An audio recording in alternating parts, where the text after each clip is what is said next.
Hey everyone, it's Jason and this is your cruise news update. And we have a furious passenger that made a $10,000 mistake and is now blaming the cruise line. A passenger is upset with Princess Cruises because they were denied boarding. And we have a passenger that is fed up with Royal Caribbean's non-stop upsells, claiming they were harassed daily on their cruise. So cruise story number one, who do you think's at fault on this one? The passenger or the cruise line?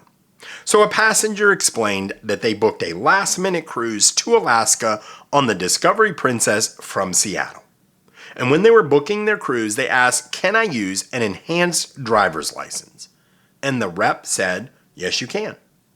Now understand, this is an enhanced driver's license, and they didn't want to use a passport or their birth certificate. They said, "Not a problem." And they confirmed it also by going online, and it shows it right here. You can use an enhanced driver's license. So they get to the pier, and it's at Pier 91 in Seattle, and the agents there said, "You can't use this identification." They show them on the Princess website that it says this, and they said, "We understand that, but we're not letting you on board because you can't use that." They call up Princess Cruises, who says, "Yes, you can use it." And they say, "No, you can't." So here you have Princess Cruises telling you one thing and the port agents telling you something else. Obviously, the port agents are the ones that can tell you yes or no whether you can get on that ship. And they're frustrated. They said hours go by. They're fighting with them.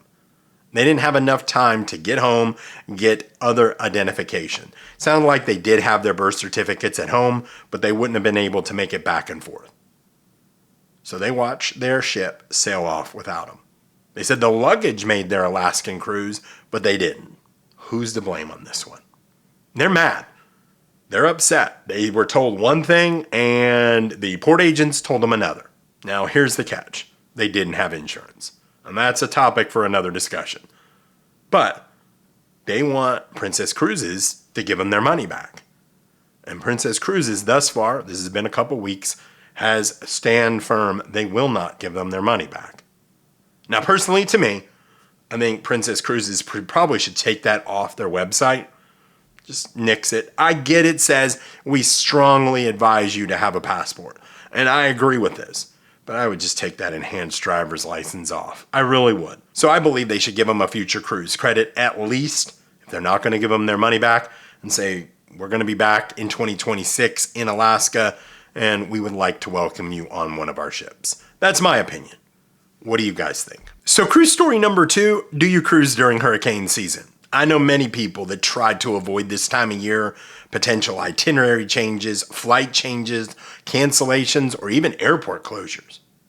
So a passenger said they were on the Norwegian Agua that was supposed to go last week to Bermuda. But obviously there was two storms basically blocking Bermuda.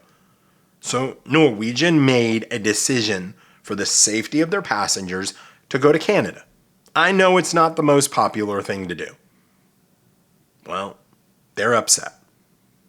They had a $10,000 plus Haven suite booked. They have insurance. So they went ahead and called up Norwegian Cruise Line and canceled. The problem is they didn't call their insurance company first to find out if they had cancel for any reason insurance, or if their insurance would even cover this, which they did not. They did not have coverage for this. So now they're out $10,000 plus, and they are losing their minds on social media, posting everywhere, saying that Norwegian, they demanding compensation from them. They should compensate them because they did not live up to their word by saying they were going to go to Bermuda instead of Canada. Can you imagine if they decided to go to Bermuda? This would have been all over the news. 25, 30-foot seas, 70, 80, 90 mile an hour winds. They would absolutely have put their passengers in harm's way. And this is why a lot of people just avoid this time of year. Folks, if you're newer to cruising, make sure to read your cruise contract. I always say this, if there is a port that is a can't miss port for you, you just cannot miss it, or you'll just be devastated. Maybe cruising to that port might not be the best idea because weather happens. Whether it's in the Caribbean, whether it's in the summer, the winter, spring, or fall. You get some winds, they kick up the seas, and you miss it. What do you think about this story? $10,000+ mistake because they just didn't call up their insurance company first and say, will I be covered if I cancel this cruise? They could have gone to Canada. Most people said on the Norwegian Agua, I read a bunch of stories. They had a great time. The crew tried to make it as best of a cruise as they could. And they said, many people said they had a wonderful time. What do you think? Let me know in the comments. So before I get to cruise story number 3, I would ask that you please like this video and consider subscribing as it does help the channel grow. If you could do that for me, I would greatly appreciate it. Thanks so much. So cruise story number 3, have you ever felt harassed on your cruise by the constant upsells? Do you want the beverage package? Do you want to upgrade your beverage package? Specialty dining or that specialty dining? And if you walk by the spa, you're going to get hit up with a spa treatment or maybe the thermal suite. Especially if you do this on day 1 of your cruise. But usually it kind of dies down after that. Now a passenger is on Royal Caribbean's Odyssey of the Seas and he said it's out of hand. He says they can't even walk by a specialty restaurant and they'll be asked, would you like to try one? It's constant. Now, many of the passengers are saying, well, in the comments, hey, look, just say no thanks and move on.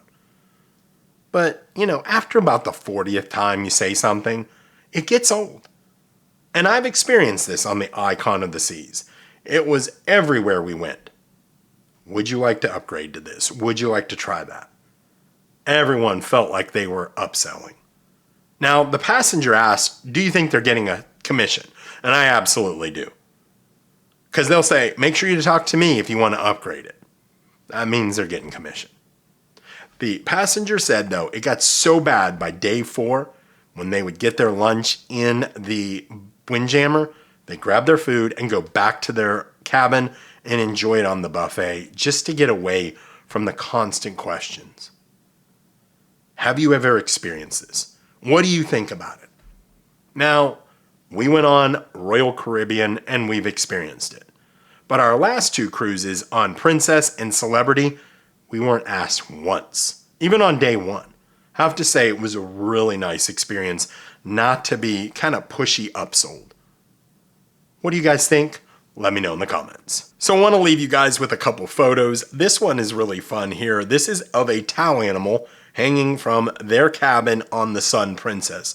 Don't know what this is, but I think it's pretty cool. They said it was really creative, and they had a great cabin attendant the week they were on the Sun Princess. Now, this picture is from the Star Princess, and they said, obviously, brand new ship. It's on its inaugural cruise now, and they said they got off the elevator, and a light fixture was just laying in the floor. Now, obviously, it's a new ship. Things happen, but they're like, wow, that was pretty crazy. Good thing they weren't walking underneath it, a few seconds earlier. So I appreciate you guys watching. Thank you again for the continued support. And until I talk to you soon, happy cruising.